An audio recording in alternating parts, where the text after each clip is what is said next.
Click कर देना।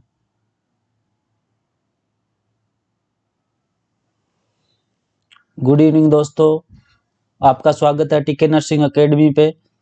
आज हम डिस्कशन करेंगे नर्सिंग फाउंडेशन के क्वेश्चंस पर जो अपकमिंग नर्सिंग वैकेंसीज आरएमएल में आने की संभावना रखते हैं। हमारा पहला क्वेश्चन है catheter clean should be done from, यानी कैथेटर को हम क्लीन कैसे करेंगे। ए ऑप्शन है less clean to more clean, B option है more clean to less clean, C using the circular strokes, D option है एनी ऑफ द अबोव। तो इसका राइट आंसर क्या होगा। अपन कैथेटर को क्लीन करते हैं तो कोई भी वुंड हो या कंटामिनेटेड चीज हो तो more contaminated to less contaminated clean करते हैं। तो इसका राइट आंसर क्या होगा, B. Most common hospital acquired infection किसकी वजह से होता है, कैथेटर काउटी बोलते हैं जिसको, काउटी कैथेटर एसोसिएटेड यूटीआई होता है, जो किसकी वजह से होता है, ई कोलाई की वजह से, जो ग्राम नेगेटिव बैक्टीरिया है। और मोस्ट अगर पॉजिटिव बैक्टीरिया देखे तो अपना होता है स्ट्रेप्टोकोकाई ओरियस से। ठीक है, हॉस्पिटल एक्वायर्ड इन्फेक्शन में देखें तो अपन पॉजिटिव एजेंट देखे तो स्ट्रेप्टोकोकाई ओरियस, और नेगेटिव के अंदर ई कोलाई। मोस्ट कॉमन अगर हॉस्पिटल एक्वायर्ड इन्फेक्शन होता है तो ई कोलाई से। तो अपना पहला क्वेश्चन का आंसर क्या होगा, मोर क्लीन टू लेस क्लीन करेंगे। ठीक है, नेक्स्ट क्वेश्चन पे चलते हैं। अगला क्वेश्चन है an example of an open drainage system use in surgical wound. किसी तरीके का सर्जिकल वुंड है, उसके लिए ओपन ड्रेनेज सिस्टम कौन सा यूज किया जाएगा। ए ऑप्शन है जैक्सन पेरेट ड्रेन, बी है हिमोवेक ड्रेन, सी है टी ट्यूब बाइलरी ड्रेन, और डी ऑप्शन है पेनरोज। तो अपना जैक्सन पेरेट ड्रेन है, ये क्या है, क्लोज्ड ड्रेन है। ठीक है, हिमोवेक भी क्या है, ये भी क्लोज ड्रेन है। और बाइलरी टी ट्यूब यूज की जाती है कोलीलिथियासिस की सर्जरी में, कोलिसिस्टेक्टोमी करते हैं ना, उसके ड्यूरिंग जो टी ट्यूब यूज की जाती है उसको क्या कहते हैं, बाइलरी ड्रेन ट्यूब बोलते हैं। ठीक है, और तो इसका राइट आंसर अपना क्या होगा, पेनरोज ड्रेन है, वो क्या होगा, ये होता है ओपन ड्रेन सिस्टम। ठीक है, ओपन ड्रेनेज में कौन सा आएगा, पेनरोज ड्रेन। कई बार पिछली बार भी शायद हिमोवेक नॉरसेट के अंदर हिमोवेक का डायग्राम आया था, तो इनके डायग्राम एक बार जरूर देख लेना। अब चलते हैं, ये क्वेश्चन क्लियर है, नेक्स्ट क्वेश्चन पे चलते हैं। नेक्स्ट क्वेश्चन अपना है saline water is used to inflate the catheter balloon because. अपन हॉस्पिटल में सलाइन वाटर यूज क्यों करते हैं। तो अपना ए ऑप्शन है saline crystallize and result in incomplete deflation of the balloon, B option है saline crystallize and result in deflation of balloon, C option है if leakage occur it does not irritate the skin, it help in optimal drainage. तो ये A option में crystallise तो होता ही है normal saline, ठीक है, ये तो है ए और बी। ठीक है, सी के अंदर क्या है, if leakage occur it does not irritate the skin, ये तो मैच नहीं कर रहा। डी ऑप्शन में क्या, it help in optimal drainage, यानी ऑप्टिमल ड्रेनेज करने के लिए हेल्प करेगा, ये सब ही नहीं है। तो ऑप्शन बचते ए और बी। ए है crystallize and result incomplete deflation, क्योंकि डिफ्लेशन नहीं होने देता। तो अपना राइट आंसर क्या होगा, ए होगा। ठीक है, नॉर्मल सेलाइन यूज किया जाता है कितना, 10 ml यूज किया जाता है डिफ्लेशन करने के लिए कैथेटर को। ठीक है, बैलून को डिफ्लेट करने के लिए। तो इसका राइट आंसर क्या होगा? A, saline crystallize and result in incomplete deflation of balloon. तो समझ में आ गया होगा। नेक्स्ट क्वेश्चन पे चलते हैं अपन। नेक्स्ट क्वेश्चन अपना क्या है? To avoid pulling the urinary catheter, nurse should tape the catheter on the patient. यानी जब किसी पेशेंट को कैथेटराइजेशन करते हैं ना, तो अपन कहाँ उसको पुल आउट ना हो कैथेटर, तो अपन कहाँ टैप करेंगे? अपर थाई पे करेंगे, लोअर थाई पे करेंगे, हिंड लेग पे करेंगे, फुट पे करेंगे? तो अपन अपर थाई पे कर सकते हैं, लोअर थाई पे करेंगे या नहीं करेंगे, हिंड लेग पे करेंगे या नहीं, फुट पे तो नहीं करेंगे, ये ऑप्शन तो कैंसिल। लेग पे भी नहीं करेंगे, करेंगे थाई पे। तो अब अपने पास बचते दो ऑप्शन, लोअर थाई पे या अपर थाई पे। तो लोअर थाई पे नहीं करते, अपर थाई पे करते हैं, क्यों? पुल आउट ना हो। ठीक है, इसलिए एक क्वेश्चन ये भी आता है, कौन सी पोजीशन देते हैं कैथेटराइजेशन के ड्यूरिंग? पोजीशन कौन सी देंगे? Dorsal recommended. ठीक है, डोर्सल रिकमेंडेड पोजीशन प्रोवाइड करते हैं कैथेटराइजेशन के ड्यूरिंग। ठीक है, समझ में आ गया। इसका राइट आंसर क्या होगा? अपर थाई पे किसी एडेसिव टेप की सहायता से चिपका देते हैं, जिससे कि कैथेटर पुल आउट ना हो। तो ये क्वेश्चन समझ आ गया होगा। कैथेटराइजेशन अपन कहाँ टेप करेंगे? अपर थाई पे। तो नेक्स्ट क्वेश्चन पे चलते हैं। नेक्स्ट क्वेश्चन अपना है, the position commonly use for pelvic surgery patient.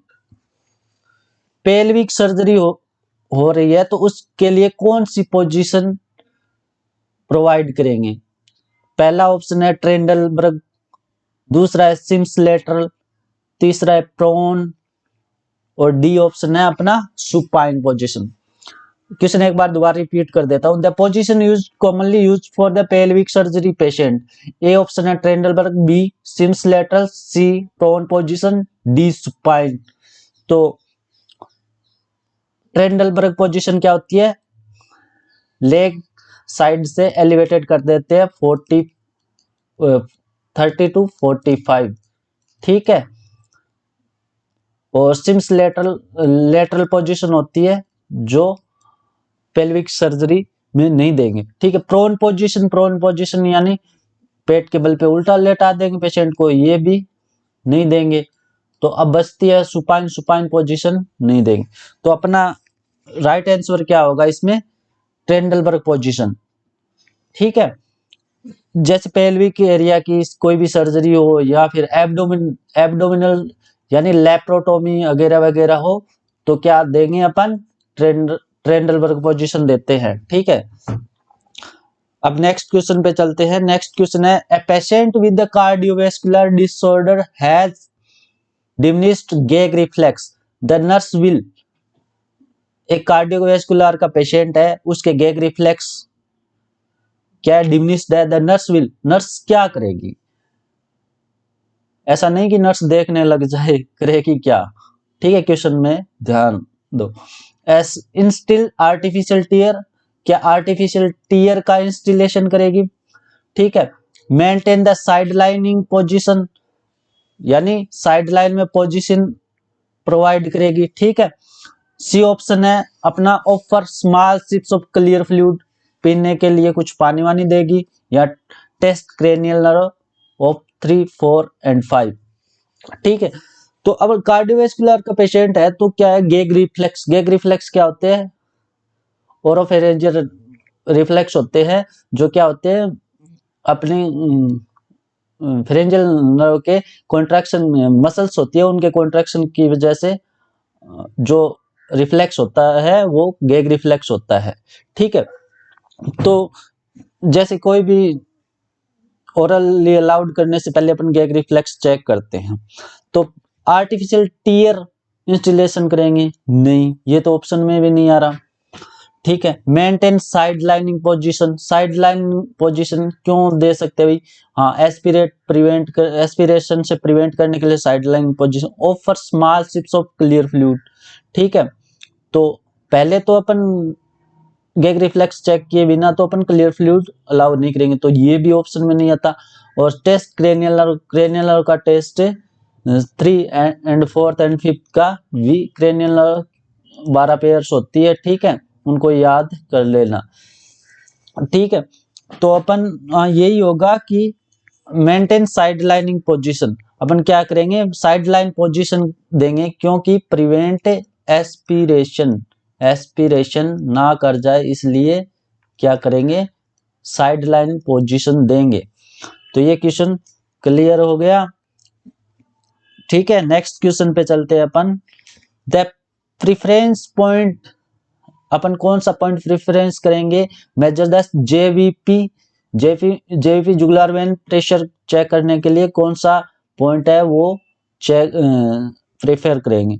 पहला है स्टर्नल एंगल चेक करेंगे, बी निप्पल के पास लगाएंगे, सी जीफी स्टर्नम, और डी है सुप्रास्टर्नल नोच, ठीक है। स्टर्नम के आसपास ही लगाया जाता है, तो ये भी ऑप्शन में आ सकता है। निप्पल पे नहीं रखा जाता, तो जीफी स्टर्नम, जीवीपी चेक करते हैं। क्यों किया जाता है GVP heart failure, renal failure या लीवर फेलियर के पेशेंट है, उनमें हाइपरटेंशन या बीपी की कोई दिक्कत हो, तो उनमें क्या करते हैं, अपन जुगुलर वेन प्रेशर चेक करते हैं। नॉर्मल कितना होता है, 3 to 8 mm सेमी H2O होता है, ठीक है। 6 to 8 सेमी H2O होता है, बहुत बार क्वेश्चन आया है ये एम्स में, ठीक है। और अगर कंफ्यूज करने के लिए आपको ये है ना mm of Hg में दे सकते हैं, ठीक है। तो 1 सेमी H2O इक्वल टू कितना होता है, 0.735 mm of Hg, ठीक है। 1 सेमी H2O कितना आता है, 0.375 mm of Hg। तो अपन इस क्वेश्चन पे चलते हैं। तो क्वेश्चन अपना था कि प्रेफरेंस पॉइंट कौन सा होगा जो जुगुलर वेन प्रेशर चेक करने के लिए, तो जीफी स्टर्नम पे की नोच पे रखते हैं। ये जो अपना इंस्ट्रूमेंट होता है जिसको जुगोमीटर बोलते हैं, शायद एक बार कंफर्म कर लेना, जुगोमीटर बोलते हैं शायद, क्या बोलते हैं उसको, जुगोमीटर या जेवीपी संट भी बोलते हैं कुछ लोग, ठीक है। नेक्स्ट क्वेश्चन पे चलते हैं। नेक्स्ट क्वेश्चन है, to prevent the formation of the bed sore formation कर to prevent the formation of bed sore, अपन बेड सोर से प्रिवेंट करने के लिए क्या करेंगे, as a nursing officer apply ointment apply करेंगे क्या, बी ऑप्शन है scrapes with the tongue depressor, C option है reposition bedridden patient, administer antibiotic injection, ठीक है। बेड सोर से प्रिवेंट करने के लिए क्या करेंगे, ऑइंटमेंट अप्लाई नहीं करते मैक्सिमम, ठीक है। Scrape the scrapes with the tongue depressor, ये भी ऑप्शन में मैच नहीं कर रहा। पोजीशन तो हमेशा इंपॉर्टेंट रहती है बेड सोर से प्रिवेंट करने के लिए। Administer antibiotic, always IM injection contraindication होता है, ठीक है, किसमें कॉन्ट्राइंडिकेटेड होता है बेड सोर वाले पेशेंट में, ठीक है। तो अपना क्या करेंगे, पोजीशन चेंज करते रहना चाहिए एवरी 2 आवर्स में, ठीक है, हर 2 घंटे में क्या होती है, पोजीशन चेंज करनी चाहिए बेड सोर से प्रिवेंट करने के लिए। ऑइंटमेंट, अगर बेड सोर हुआ है तो ड्रेसिंग किससे करते हैं, बिटाडीन से, किससे, बिटाडीन से करते हैं, ठीक है। और एक जिंक होता है, वो भी बेड सोर की ड्रेसिंग में यूज किया जाता है कई बार। तो बेड सोर हुआ है तो क्या करेंगे अपन, सबसे फर्स्ट प्रायोरिटी क्या रहेगी, अपन रिपोजिशन करते रहेंगे एवरी 2 आवर्स से। नेक्स्ट क्वेश्चन है item used in the treatment of the bed सोर पेशेंट्स। कौन सा आइटम है जो बेड सोर के पेशेंट में मोस्टली यूज किया जाता है? रबर शीट, ए, बी एयर मैट्रेस, सी बेड पान, डी रिस्टेंट। तो पहला ये ऑप्शन है, ये तो अपन मैच नहीं करा, रबर शीट यूज नहीं कर सकते, एयर मैट्रेस यूज करते हैं, बेड पान भी नहीं किया जाता, बेड पान यूज नहीं करेंगे, तो ये भी ऑप्शन में मैच नहीं करा। रिस्टेंट क्यों करना, अभी बेड सोर का पेशेंट है, रिस्टेंट है, तो उन पेशेंटों को किया जाता है जिनको इमोबिलाइज करने के लिए रिस्टेंट यूज किया जाता है। ठीक है, तो अपना राइट आंसर क्या होगा इसमें? एयर मैट्रेस यूज किए जाते हैं। एयर मैट्रेस में बोतल, हॉट वाटर बोतल आती हैं, मैट्रेस आते हैं जो क्या होते हैं, प्रेशर को मेंटेन करते हैं। ठीक है, कहीं भी कोई भी प्रेशर साइट आती है उनको एकदम मेंटेन करके रखते हैं। तो क्या करेंगे अपन, एयर मैट्रेस यूज करेंगे। रिस्टेंट, कई बार क्वेश्चन आता है रिस्टेंट पे, काफी नाम से होते हैं जैसे मम्मी रिस्टेंट या फिर काफी रिस्टेंट होते हैं, उन पे क्वेश्चन आता है। तो रिस्टेंट हमेशा 30 मिनट से लूज किया जाता है, ये क्वेश्चन बहुत बार आता है। ठीक है, आ गया क्वेश्चन समझ में। Item use in the treatment of the beds और पेशेंट है, उनके लिए कौन सा आइटम यूज किया जाएगा? Air mattress. अब नेक्स्ट क्वेश्चन पे चलते हैं। नेक्स्ट क्वेश्चन है अपना, the bandage that is applied over an amputated knee stump while in the preparation for the prosthesis is usually a। ठीक है, क्वेश्चन दोबारा रिपीट कर देता हूं। The bandage that is applied over an amputated knee stump while is preparation for the prosthesis usually a spiral bandage, figure of 8 bandage, C recurrent bandage, option D circular bandage। तो नी का amputation हुआ है तो कौन सी prosthesis लगना है, तो कौन सी बैंडेज यूज करेंगे? तो स्पाइरल बैंडेज तो है हैंड या हैंड पे यूज की जाती है। ठीक है, फिगर ऑफ एट जैसे कोई लार्ज जॉइंट हो वहां यूज की जाती है, तो नी भी एक जॉइंट है तो वहां कर सकते हैं figure of eight. Recurrent bandage भी यूज नहीं करेंगे। सर्कुलर बैंडेज एक सर्कुलर के रूप में यूज की जाती है जो कंटिन्यू सर्कुलेट करते रहते हैं, तो ये भी नहीं लगाएंगे। तो कौन सी होगी अपना राइट आंसर, क्या होगा?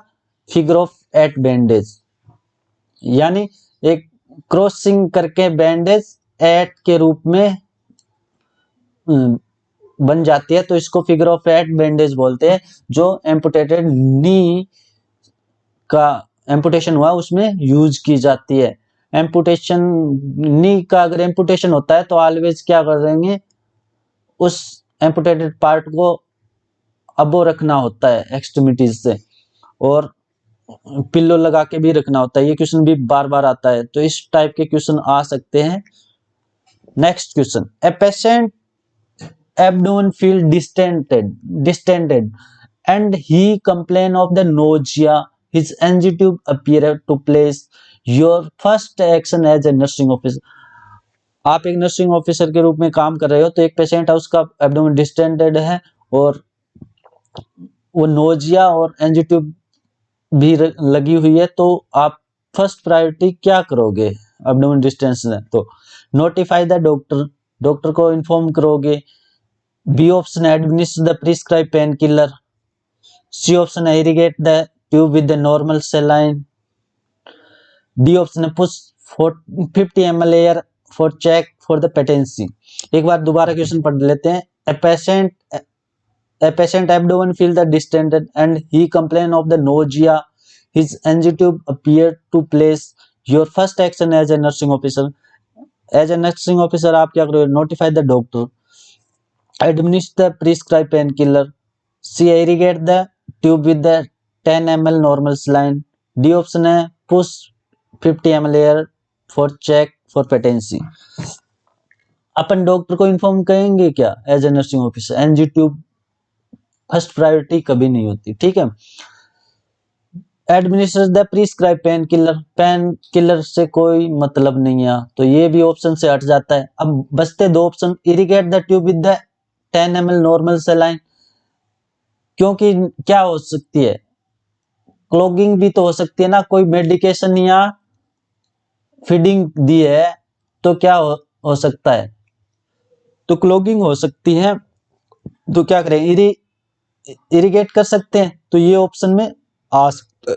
दूसरा है push 50 ml air for check for patency, अपन 50 ml की सिरिंज लेंगे और उसको एयर से पुश करेंगे और एस्कलटेट करेंगे, उससे क्या होगा, कुछ नहीं होगा, तो अपना ये भी काम नहीं करेंगे, तो अपना बचता है एक option, irrigate the tube with the 10 ml normal saline, तो अपना राइट आंसर क्या होगा, C, irrigate the tube with the 10 ml normal saline, ठीक है। कई बार क्वेश्चन आता है कि अगर आप एज ए नर्सिंग ऑफिसर आप किसी पेशेंट को मेडिकेशन दिया है, ठीक है, मेडिकेशन दिया है, तो क्या करना होता है, अपन को ट्यूब को इरिगेट करना होता है मेडिकेशन के बाद, और क्लैंप कितनी देर तक करते हैं, ये बहुत बार क्वेश्चन आता है, तो कितनी देर तक करते हैं, 30 मिनट तक क्लैंप करके रखते हैं, कितनी देर तक रखते हैं, 30 मिनट तक, ठीक है।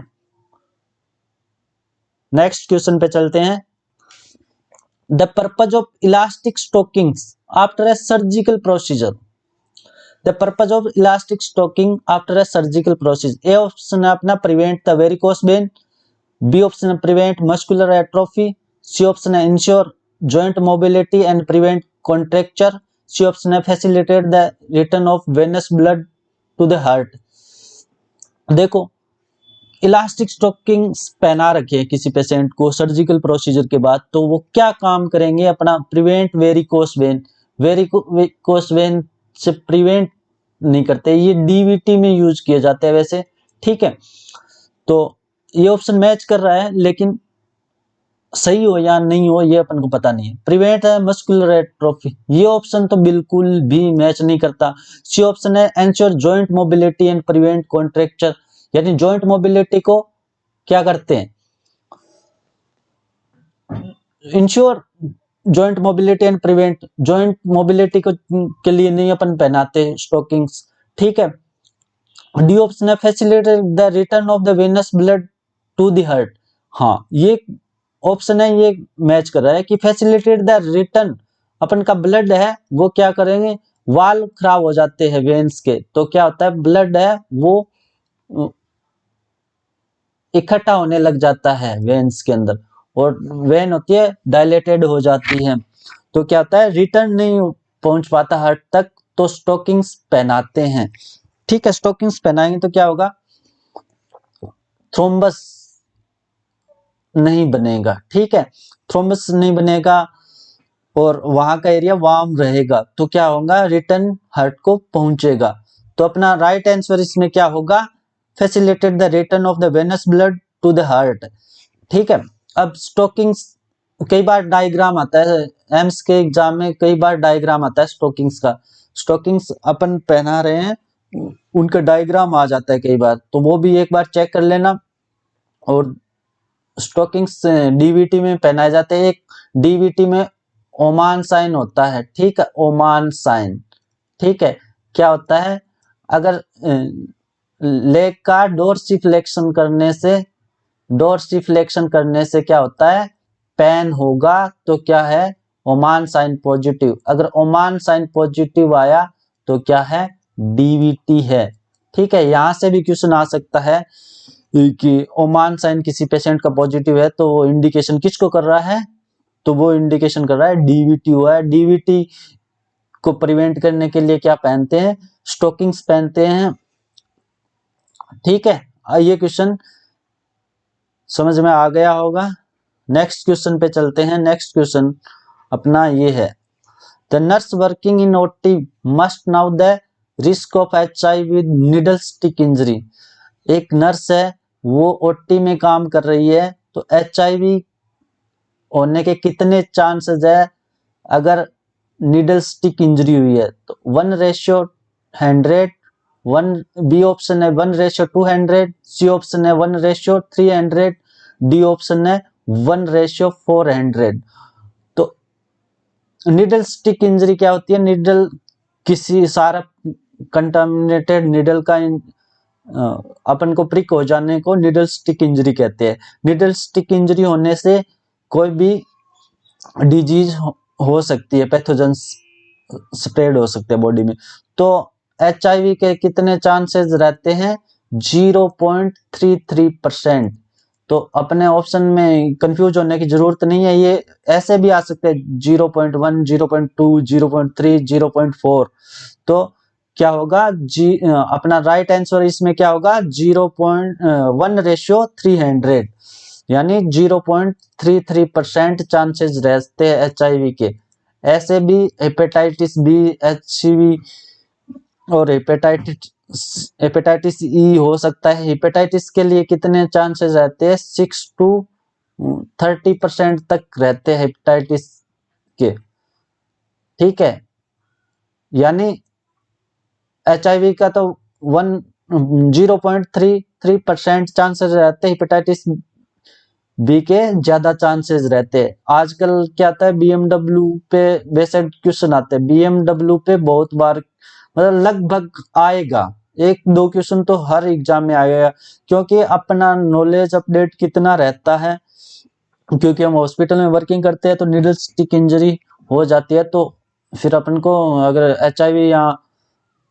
HIV पॉजिटिव या हेपेटाइटिस बी पॉजिटिव पेशेंट की निडल स्टिक इंजरी हो जाती है तो प्रोफाइलैक्सिस ड्रग स्टार्ट करनी पड़ती है, ठीक है। तो अपन ना क्वेश्चन ये था कि कितने % चांस रहते हैं HIV होने के, तो 1:30 चांसेस रहते हैं निडल स्टिक इंजरी प्रिक होने से, ठीक है। नेक्स्ट क्वेश्चन है, which one of the following help to reduce the anxiety and post operative pain? Post operative patient पे आजकल क्वेश्चन आते हैं, पोस्ट ऑपरेटिव या सर्जिकल किसी तरीके की सर्जरी हुई है, पेशेंट वार्ड में आया है या ICU में आया, तो उससे रिलेटेड आजकल, या फिर ट्रोमा से रिलेटेड क्वेश्चन आते हैं हर एग्जाम में। Which one of the following help to reduce the anxiety and post operative pain? कौन से टेक्निक है जो अपना एंजाइटी और पोस्ट ऑपरेटिव पेन कम कर सकती है? ए ऑप्शन है प्री ऑपरेटिव टीचिंग, ऑपरेशन होने से पहले टीचिंग। बी ऑप्शन है रेस्ट एंड स्लीप, रेस्ट करेंगे एंड सोता रहेगा तो क्या पता दर्द और घबराहट कम हो जाएगी। सी ऑप्शन है साइकोलॉजिकल काउंसलिंग, साइकोलॉजिकल काउंसलिंग देनी पड़ेगी। डी ऑप्शन है प्री ऑपरेटिव चेक लिस्ट, यानी पहले चेक लिस्ट चेक करेंगे, प्री ऑपरेटिव चेक लिस्ट। तो अगर किसी पेशेंट की सर्जरी होनी है तो उससे पहले जो अपन टीचिंग या उससे बातें करते हैं वो क्या करते हैं? प्री ऑपरेटिव टीचिंग होती है। जैसे किसी पेशेंट को बोलते हैं कि आपको कुछ खाना पीना नहीं है 12 बजे के बाद, ऑपरेशन के बाद भी कुछ नहीं खाना, या ये चीजें नहीं पहननी, ये ऐसे भी क्वेश्चन आने लग गए आजकल। तो अपना क्या क्या चीज है जो एंजाइटी और पेन कम कर सकती है? प्री ऑपरेटिव टीचिंग ही कर सकते हैं। रेस्ट एंड स्लीप नहीं करेगी, साइकोलॉजिकल काउंसलिंग करवाएंगे वो भी नहीं कर सकती। और प्री ऑपरेटिव चेकलिस्ट क्या होती है? जो एक लिस्ट बनती है ना कि पेशेंट की साइट और साइन और डिजीज कंडीशन और पेशेंट के सब्जेक्टिव और ऑब्जेक्टिव डाटा जिसमें फिल किए जाते हैं उसको एक चेकलिस्ट बोलते हैं, ठीक है। साइन इन साइन आउट वाला क्वेश्चन आता है कई बार, साइन इन और साइन आउट, ठीक है, और उसको चेकलिस्ट कहते हैं। तो इसका राइट आंसर अपना क्या होगा? Pre operative teaching. अपन मीठी मीठी बातें करेंगे तो पेन नहीं होगा, एंजाइटी नहीं होगी, ठीक है। नेक्स्ट क्वेश्चन पे चलते हैं। A client who smoke of 2 packet of cigarette per day is most at risk post operative for? के पेशेंट है जिसकी सर्जरी होनी है जो 2 सिगरेट के डब्बे पी जाता है भाई साहब, तो उसमें कौन सी दिक्कत होने के चांस रहते हैं? इन्फेक्शन हो सकता है, क्या हो सकता है भाई? इम्यूनिटी कम हो जाती होगी स्मोकिंग करने से, या फिर कई लोगों के तो भाई साहब मजे ही हो जाते हैं सिगरेट पीने के बाद। तो बी ऑप्शन है न्यूमोनिया, सी ऑप्शन है हाइपोटेंशन, डी कार्डियक डिसरिथमिया। तो इन्फेक्शन होने के चांस रह सकते हैं। तो न्यूमोनिया भी हो सकता है भाई साहब, उसके लंग्स है वो क्या हो गए, छलनी हो गए, ठीक है। तो न्यूमोनिया होने के तो चांस। हाइपोटेंशन तो हो भी सकता है, नहीं भी हो सकता, तो ये तो ऑप्शन में नहीं है, ठीक है। कार्डियक डिसरिथमिया, कार्डियक पे कोई ज्यादा इफेक्ट नहीं पड़ेगा, क्योंकि पोस्ट ऑपरेटिव क्या इफेक्ट पड़ेगा ये अपन को कह रहा है। तो सोचेंगे तो ढंग से अपना क्वेश्चन का आंसर सही होगा। तो इन्फेक्शन और न्यूमोनिया, तो अपन प्रायोरिटी पे जाएं तो क्या होगा, न्यूमोनिया होगा। पोस्ट ऑपरेटिव पेशेंट को न्यूमोनिया होने के ज्यादा चांस रहते हैं। अगर वो सिगरेट पीते ना, फिर उनको क्या करना पड़ता है, इंसेंटिव स्पायरोमेट्री करने के लिए बोल देता है भाई कि बॉल उछाल, बॉल उठानी पड़ती है ना स्पायरोमेट्री में। और पोस्ट ऑपरेटिव के बाद अपन देखेंगे तो न्यूमोनिया होने के चांस रहते हैं अगर स्मोकर्स। एक क्वेश्चन भी आता है कई बार, स्मोकर्स डिजीज, जो कार्डियक सिस्टम में पढ़ेंगे, ठीक है। तो आज की क्लास कैसी लगी, कमेंट और लाइक करें, जरूर करें हमारी क्लास को। हम आपके लिए हमेशा क्लास लेते रहेंगे और नए नए क्वेश्चन आंसर करेंगे। तो अपन आने वाले एग्जाम में, जो आरएमएल का एग्जाम है उसमें 60 क्वेश्चन आएंगे शायद, तो उसमें फंडामेंटल, साइकेट्रिक, ओबीजी, इनके कोई नॉर्मल क्वेश्चन आएंगे, कोई हार्ड लेवल के क्वेश्चन नहीं आएंगे, ठीक है। तो आप कंटिन्यू बनाए रखें हमारे साथ, और हम आपके साथ हैं आपका बेड़ा पार लगाने के लिए, ठीक है। थैंक यू, धन्यवाद हमारे साथ जुड़े रहने के लिए, थैंक यू।